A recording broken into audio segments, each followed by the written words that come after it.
the Honourable Speaker, the Honourable Prime Minister, the Honourable Cabinet Ministers, Honourable Leader of the Opposition, Honourable Members of Parliament. Sir, I again also congratulate the Secretary General to Parliament on her appointment and wish her all the best. I rise again before this August House to give a brief update on our national COVID-19 response, our vaccination campaign, and our work that we're doing with other ministries and the government in terms of strengthening our resolve towards the new normal. Honourable Speaker, as of last evening, we've had 97.7% of the target population have received the first dose of the COVID-19 vaccines, and more than 63% are now fully vaccinated. Would you move the mic? Nationwide. I again reiterate the Honourable Prime Minister's acknowledgement of the thousands of Fijians that have stepped forward to be vaccinated. You truly are the reason why we arrived here, and we thank you. And we also encourage every one of us, the 97.7%, to come forward for your second dose. The announcement last week by the Honourable Prime Minister on the achieving of a more than 60% two-dose vaccination coverage and the easing of restrictions has cemented our conviction on the vaccine's impact in reducing the ultimately halting the chain of community transmission in our communities. As a nation, we've fought a long and hard battle together since April 2020, and our achievement speaks for itself across the region and the world. And we're slowly and surely becoming one of the safest travel destinations across the earth because of our high vaccination coverage. With each jab in the arm, our nation is proving that COVID-19 vaccines have the ability to reduce a person's chance of becoming seriously ill, needing hospitalization or dying from COVID-19.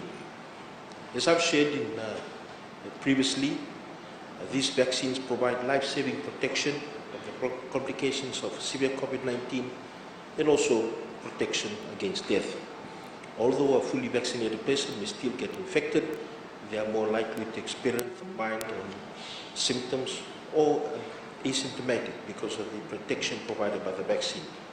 Our national goal remains to protect our family, friends, workmates, and colleagues from becoming seriously ill, dying from the virus, and we look forward to having as many people as possible to be fully vaccinated. It's also protecting the vulnerable, including those above 80, those with comorbidities, disabilities, and pregnant women.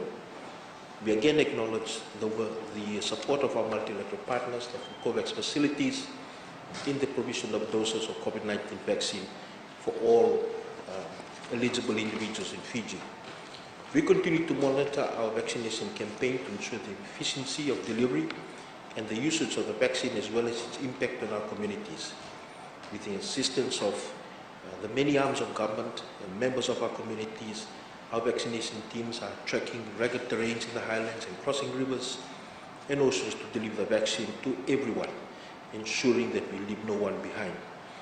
We also have the support of our health partners in private sectors, such as our general practitioners and private hospitals who we have worked with in the past for our normal vaccination program for babies, as well as in the mass vaccination programs, such as the measles vaccination campaign of 2019, to maximize our vaccination reach and facilitate the protection of all sections of our community. Honourable Speaker, we are building on the experience and success of Fiji's routine immunization program and also ensuring that our national vaccine deployment plan with a whole of government approach to reach as many people as possible in the deadlines that we have in place. The use of human resources for many ministries and agencies, vehicles, infrastructure, multiple government mechanisms have been used in the vaccination rollout, technical support from the Ministry of Health and also our multilateral partners. Our success to date in the vaccination campaign and activities such as in the pandemic, such as contact tracing and patient care, cannot be possible without the tireless efforts of many more that have supported the Ministry of Health and the many civil servants that have risen to the call.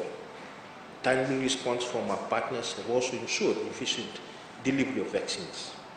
As we steadily increase our current vaccination coverage, our wish is that all eligible Fijians is protected from COVID-19.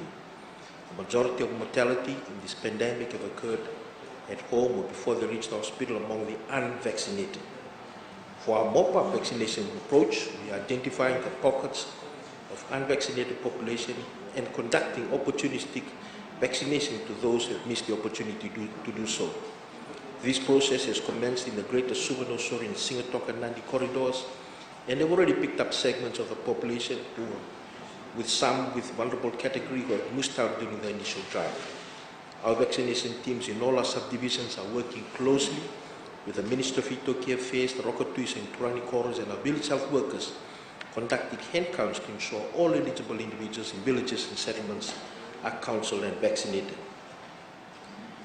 Honourable Speaker, let me say once again that COVID vaccines, whose efficacy have been confirmed in extensive clinical trials involving thousands of people endorsed by strict licensing authorities such as WHO, and those effectiveness have proven by millions of vaccinated individuals the world over is safe and will protect fully vaccinated individuals against severe illness, hospitalizations and death. Honourable Speaker, the WHO Strategic Advisory Group of Experts has concluded that initially Pfizer-Techne vaccine was suitable for children aged 12 years and over, and that WHO had recommended that to be used since June 2021. It was also recommended that children aged 12 to 15 at high risk of severe COVID-19 may be offered this vaccine. Honourable Speaker, the Moderna vaccine has also been approved as safe and effective and with the Australian Therapeutic Goods Administration. And absolutely no shortcuts have been taken in granting approval of these vaccines for children and their use are monitored daily for safety. Honourable Speaker, we've seen how relentless the COVID-19 virus can be with the deaths of our children, the youngest being 2 months old. And we also have noted that are largely affected the population from 19. A review of our disease outbreak has revealed that Fijians to date, we have recorded 8,000 children who had COVID-19. The significant difference in the observed incidence rate of COVID-19 among the young population will require further investigation. However, it is a clear indication of the risk that lies. Honourable Speaker, while death is an unfortunate outcome of COVID-19, we sympathise with those who have lost their loved ones to the pandemic. There continues to be speculation that grows on our classification guidelines for COVID-19 positive patients. The classification of all COVID-19 positive deaths so far has been according to the WHO classification guidelines. The Ministry had established a panel of clinicians who assess the medical history of individuals who acquire the COVID-19 infection and subsequently succumb, and established the most possible diagnosis according to the classification guideline. This panel consisted of senior specialist doctors, medical consultants, specialist pathologists, who methodically review the patient's clinical history, examination findings, and medical investigation results, as well as conduct interviews of relatives and carriers before making a determination to the cause of death. Honourable Speaker, we also understand that there is a disease that's been looked into, which is a sequel of COVID-19, which is long COVID. It is a syndrome whose spectrum of signs and symptoms are evolving, and which every medical practitioner continues to learn every day to recognize and treat. Over the last few months, our clinical teams have been liaising with external experts, having ongoing dialogue and sharing information on this evolving clinical entity. It goes without saying that the science continues to develop, and we will learn more about this disease. The more we manage and treat this disease, we'll also change and improve.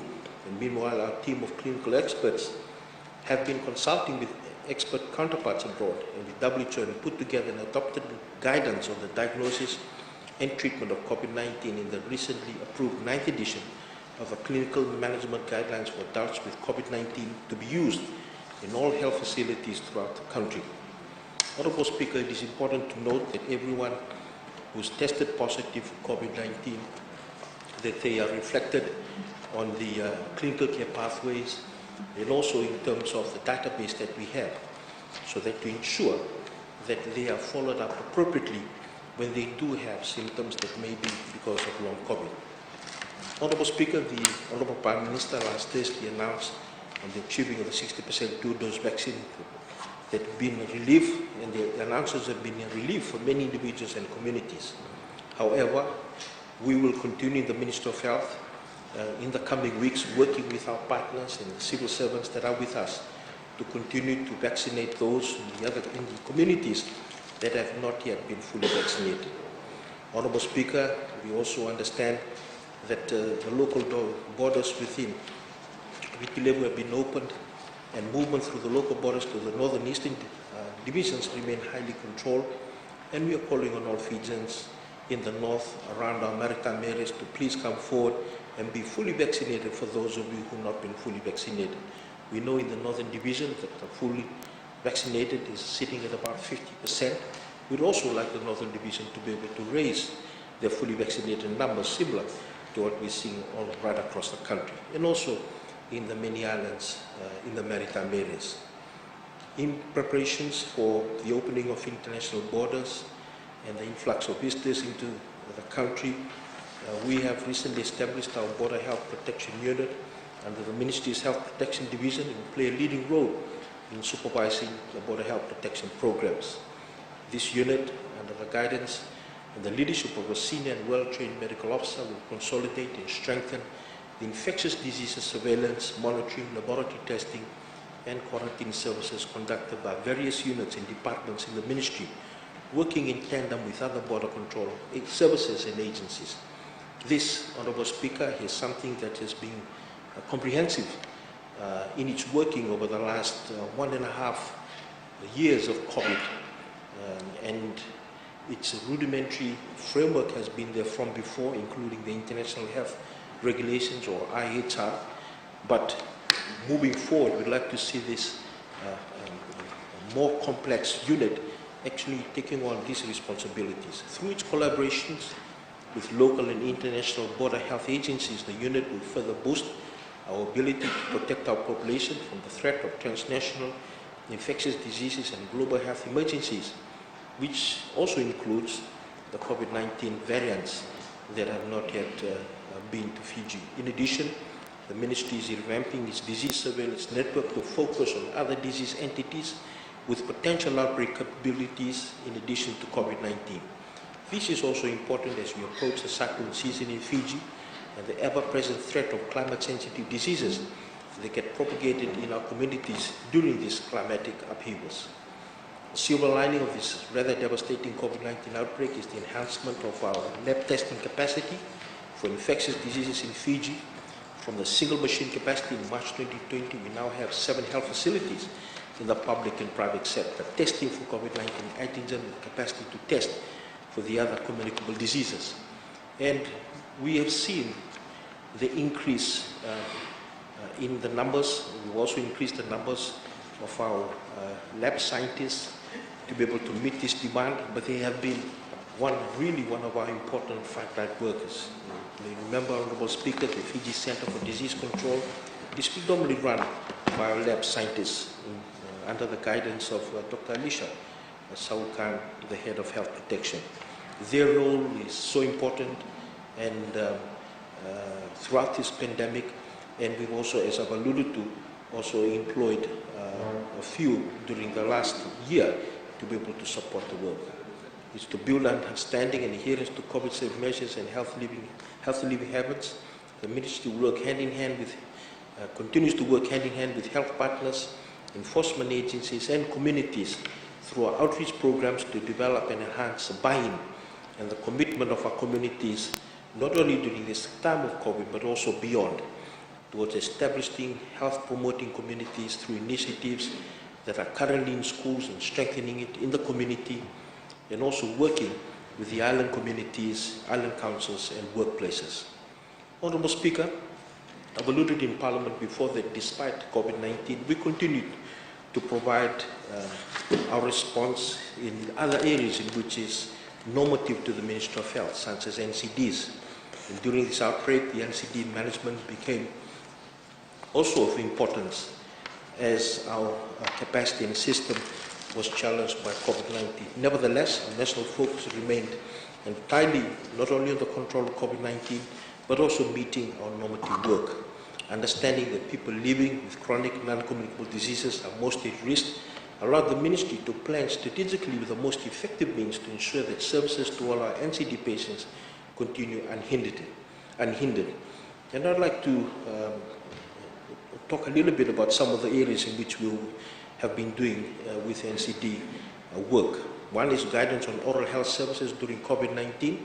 This was circulated to all oral care health workers and supported by the academia, the Fiji Dental Council, and the Fiji Oral Health Workers Association. We've also highlighted the need during this pandemic of the use of virtual platforms to ensure both the safety of our staff and the preservation of the safety of NCD known cases. We use the Telehealth 165 line, which provides consultation with medicine supplies for people needing emergency retrieval. Line 1, adult medical and cardiac clinic. Line 3, diabetes care, mental health care. Line 4, specialty children's clinic. Line 5, specialist surgical clinic. Line 6, specialist obstetrics and gynecological clinic. Line 7, cancer clinic and support services. Line 8, and specialist ophthalmology clinic. Line 9. And if in the provision of these telehealth services there was a need for prescription, this could also be organized virtually, and they were asked to attend to a pharmacy or a Ministry of Health facility in which the prescription was sent over to, so that they can be able to pick up their medicines. In some instances, the Fiji Pharmaceutical and Biomedical Services, using its resources, would actually take the medicines home to these patients who actually need those prescription medicines. We ensure that a list of all our SOPD patients are developed well in advance, with contact details and phone contacts to facilitate not only the distribution of necessary supplies and medications, but also ensure that we reach them quickly as soon as the vaccines arrive. The ministry engaged institutions and organizations through virtual modes. We ran sessions of wellness and NCD, and worked with the Ministry of Youth, Sports and Fiji Sports Commission, youth leaders and ambassadors to empower them as champions in the community. Honourable Speaker, development of communication material around NCDs were aired on the airwaves and published in the dailies, which also included visual media coverage on the Maikana app on nutrition and mental health. The customized training programs to the virtual load to enable continued capacity building for frontline workers. Honourable Speaker, we also launched the World Suicide Prevention Day on the 10th of September virtually, and Mental Health Month with the themes of creating hope through action and mental health in the unequal world. We conducted face-to-face diet and nutrition counseling for NCD ward patients in line with COVID-19 protocols, and developed and disseminated home meal plans with relevant IEC materials to all our SOD patients. The pre-positioning of CPAC to all dietitians, and also working with the Ministry of Agriculture and also with our health facilities, including continuing advocacy for the Maikana app from social media platforms to encourage home gardening and eating healthy, proportionate meals. We established the means for people living with rheumatic heart disease to obtain oral penicillin V tablets during the lockdown periods, coordinated by FPBS and the procurement of targeted oral pen V tablets. Honourable Speaker,